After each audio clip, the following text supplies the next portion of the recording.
Hello everybody. So as you can see, I'm out in the woods today. I've been wanting to do a video talking about the Israel-Palestine crisis, but it just kind of all blends together. The same thing more or less happens every kind of years. The Palestinians get frustrated with the hellish conditions they live in. A couple of them fire bottle rockets. Maybe one Israeli dies. The IDF cries out in pain as it carpet bombs Gaza or the West Bank. There's a bunch of physical removal and bulldozing and water supplies being fenced up. And then the Palestinians go back to their hellish existence, and Israel's taken some additional land. The borders have been moved.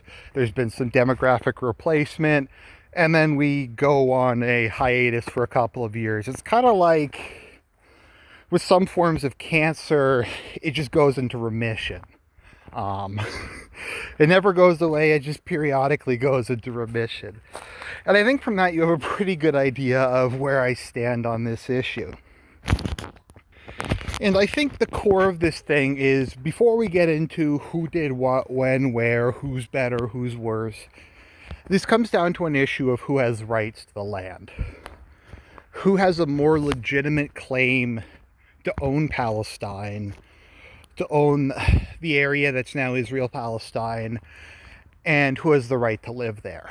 Because you have a right, as if you own a particular country, a state, a nation has a right to physically remove an invading population. They have a right to control who's within their borders. They have a right to decide their own state religion, decide their own culture, decide their own political system. So to me, the particular methods used by either side are kind of irrelevant. If you're going to hold to the view that Israel is 100% Jewish land and the Palestinians are an invasive population, then you could argue they have the right to bulldoze their homes and do everything they're doing. Likewise, if you side with the Palestinians, you could argue that their efforts are also justified. So I think you have to, at the core, decide on that before you even get into anything else. So I'm going to be honest, I think a lot of the support for Israel, other than just like evangelicals or people who think it's a precondition to bringing on the apocalypse, or because they misread something in Revelations or something, I think people support Israel because they live vicariously through it. There is something that the left will say, that they support Israel because they envy their ability to just kill brown Muslims and to just like behave in like a non-politically correct way and to just blow their enemies up and just to tell the rest of the world to go F themselves. And I think there is a lot of truth to that.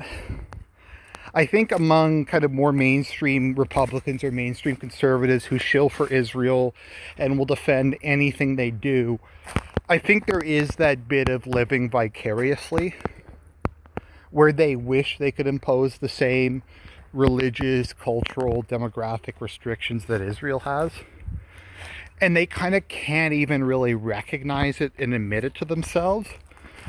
So they kind of sublimate that desire by experiencing it vicariously through Israel.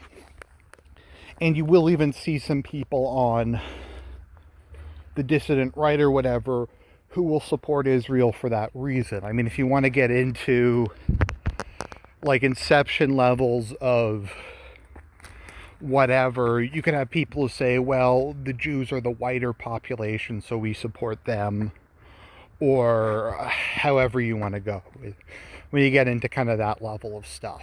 So the question is, who does have the most legitimate claim? Well, let's look at how Israel came about. So there was the International Zionist Organization, and I've talked about this elsewhere, and I don't really want to go through it all again, but there was this international organization who said, we're just going to move as many of the world's Jews as we can to Palestine. We're going to become a majority there, and then we're going to have our Jewish state.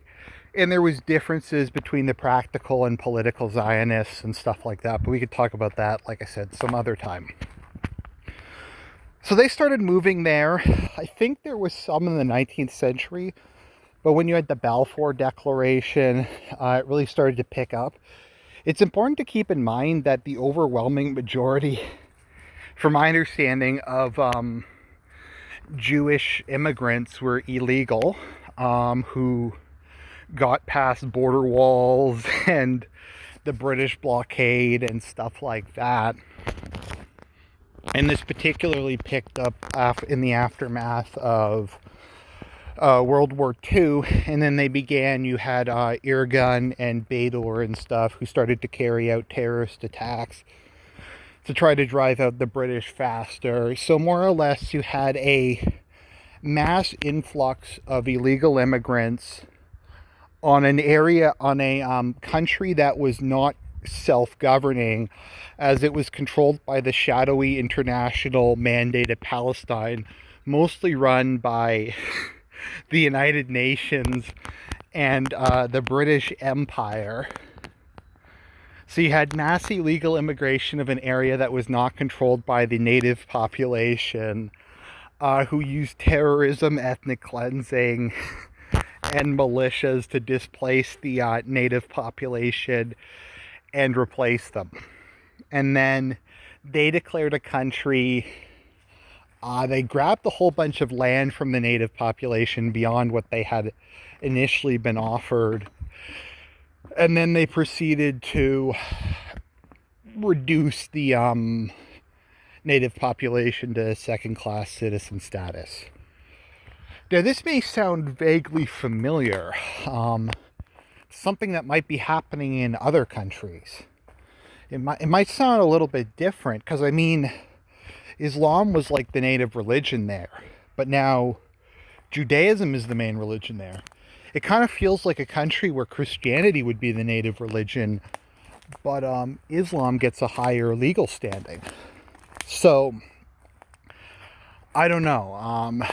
That's kind of part A. And then we get into this nonsense like, oh, well, in the Bible, Israel belongs to the Jews. And it's just like, okay, are they even the same people? Like, and how long does it take for these claims to lapse? Like, and what is it in EU for? Like 20 years?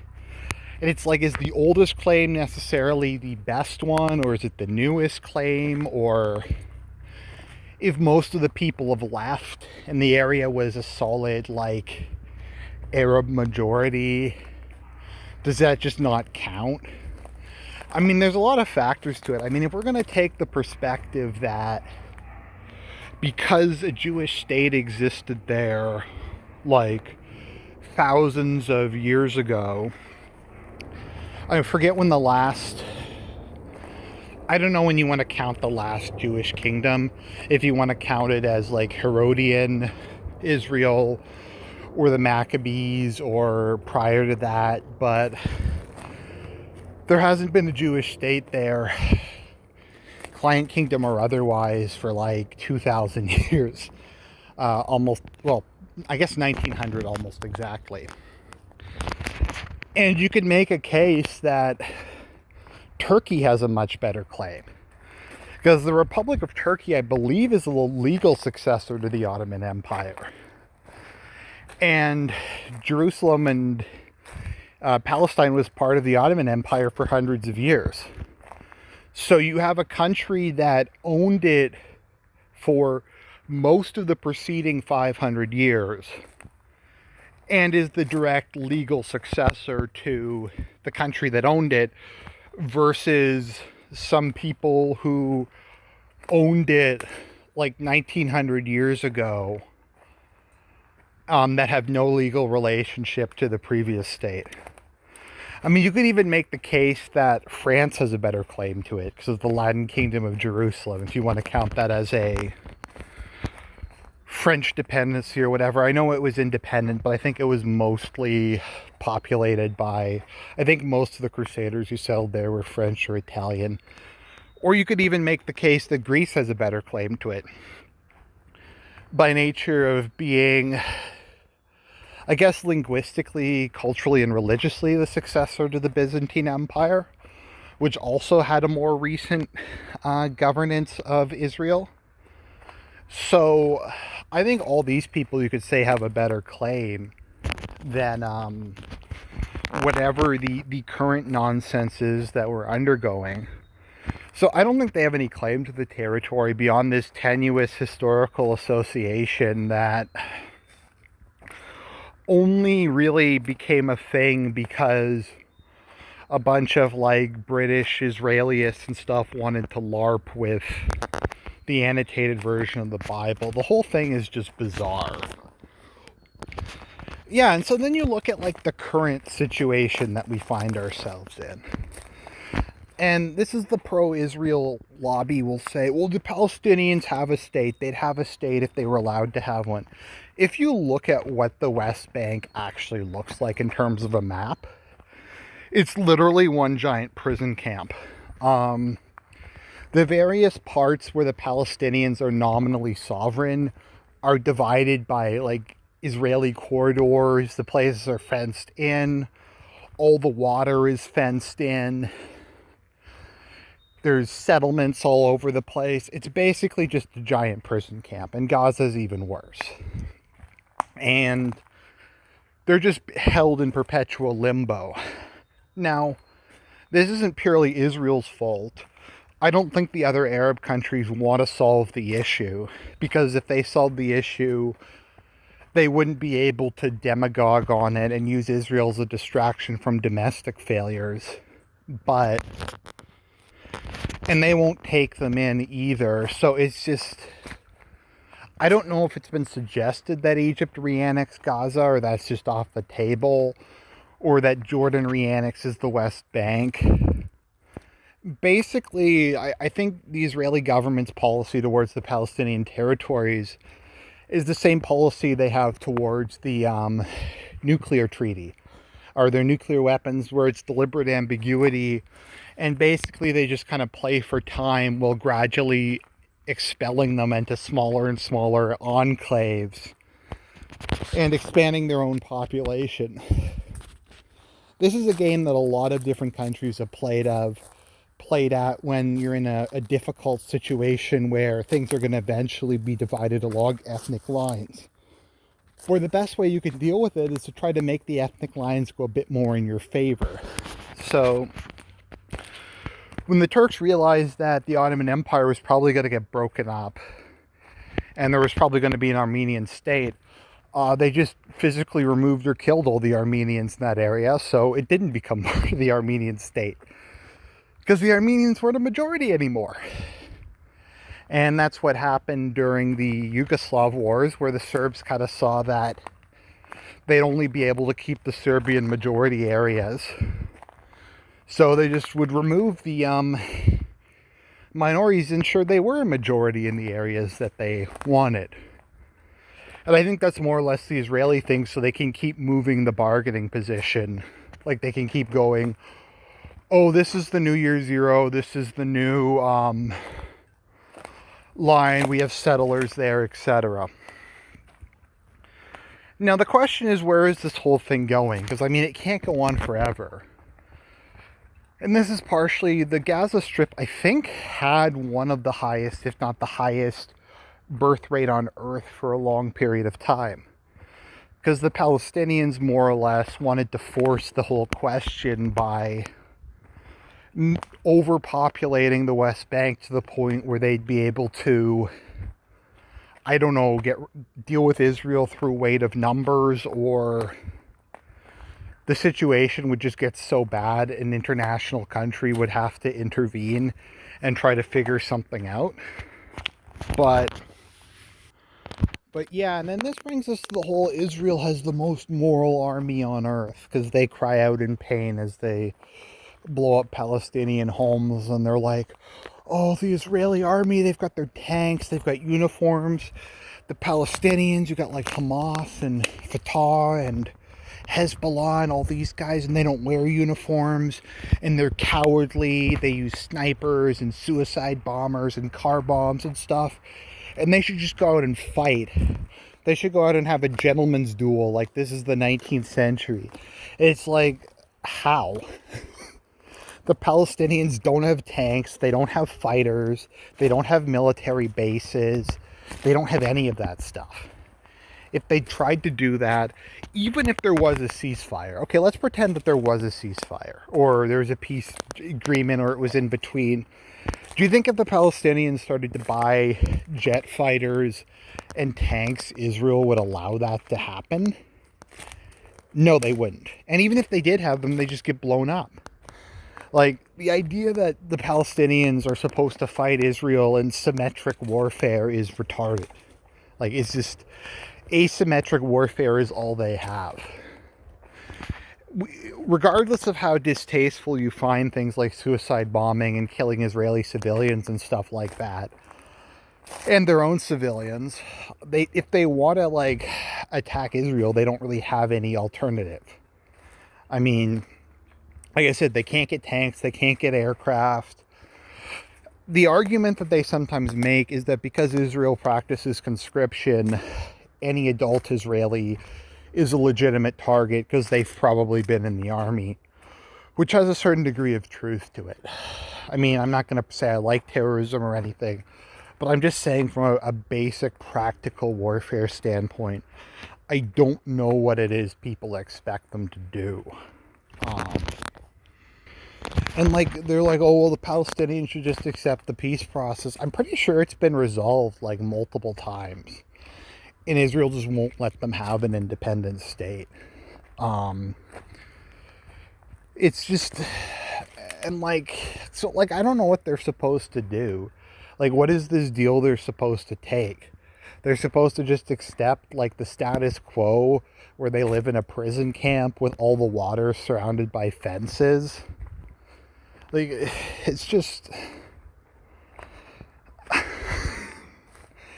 I just don't get it. And I remember I used to be on the pro-Israel side, and I used to kind of overlook all this stuff. And what it basically just came down to is that at that point, I like Jews more than Muslims.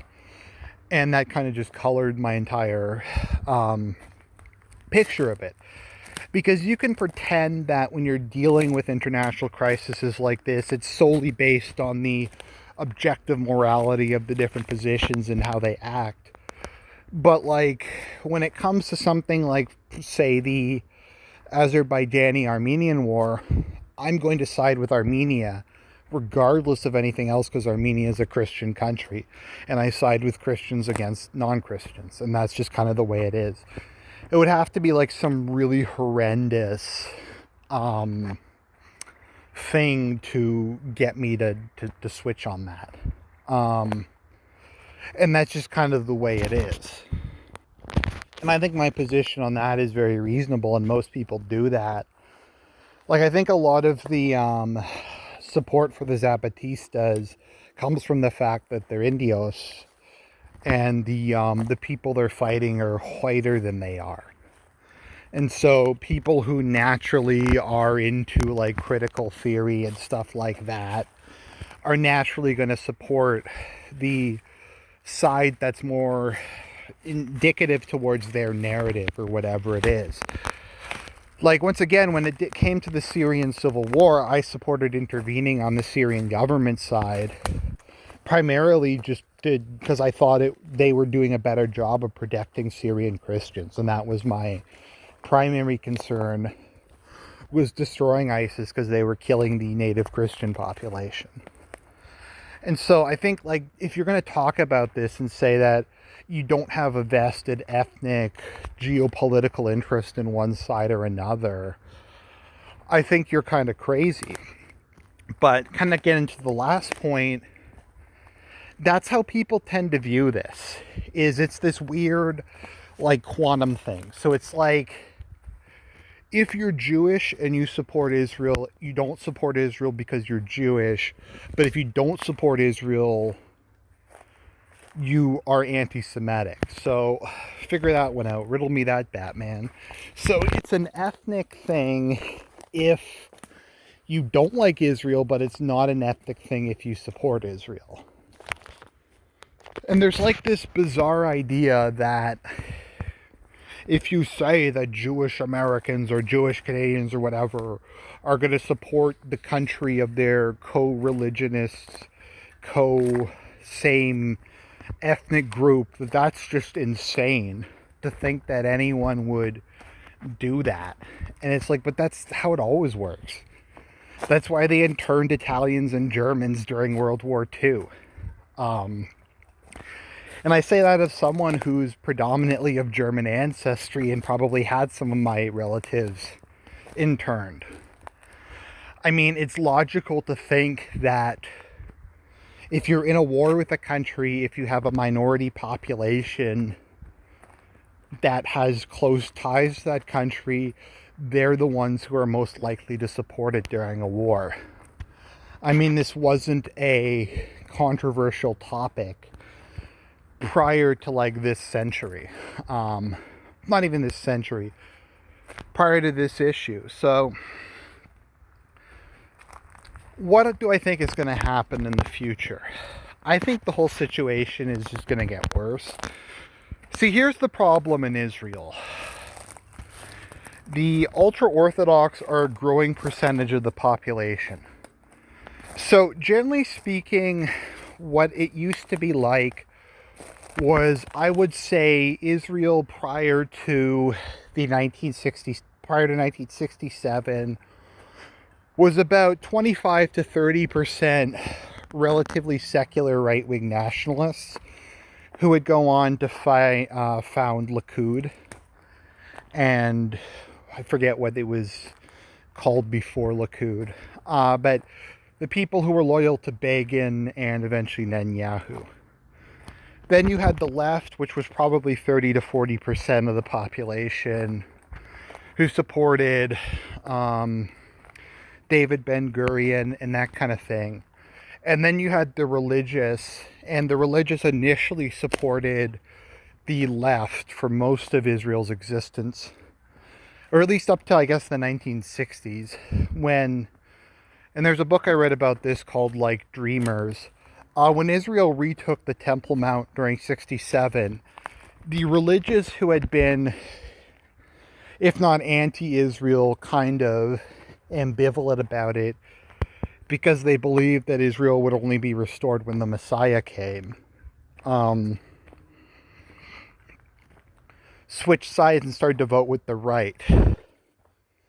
And the current situation you have is, I would say, like, Israel is majority, it may even be getting close to like a 2/3 majority right-wing parties, but the parties are really like spread out. So there's like a like fascist Russian secular far-right party. There's like far-right Orthodox Jewish parties. There's like far-right Sephardic parties. Then there's like right-wing parties like Likud, which are secular in the same way that like Islamic democracy is secular.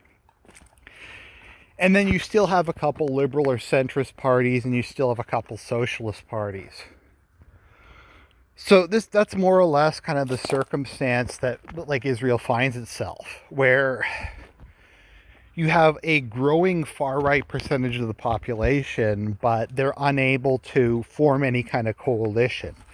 So Israel hasn't had a government in like half a decade now, because Bebe's not able to get like the secular far-right and the religious far-right to play with each other. And he's not able to form a coalition with the centrist and left-wing parties. And the centrist and left-wing parties won't form a coalition with the far-right. So it's basically impossible for anyone to take control of the country. So what I think is going to happen is we're going to keep having demographic transition in Israel, where the ultra-Orthodox become a larger and larger percentage, and they continue to parasite off the rest of society and go on welfare and not serve in the army. But they're going to be voting for revanchist parties who are going to try to have greater Israel. So you're going to have a proportion of the population that is does not serve in the military or contribute to the wider society, and is going to force the rest of society to go to expensive wars that they'll have to fight and die in and pay taxes for to support their interests. Sounds kind of familiar, doesn't it? So I don't know if eventually the ultra-Orthodox parties are just going to have a majority by themselves, or Likud will be reduced to like a junior position in it rather than a senior position in it. And then, who knows, maybe eventually the IDF will carry out a coup or something. Or they'll try to force the ultra-Orthodox to serve in the army. So I don't know if, like, regardless, Israel's going to survive in the long term.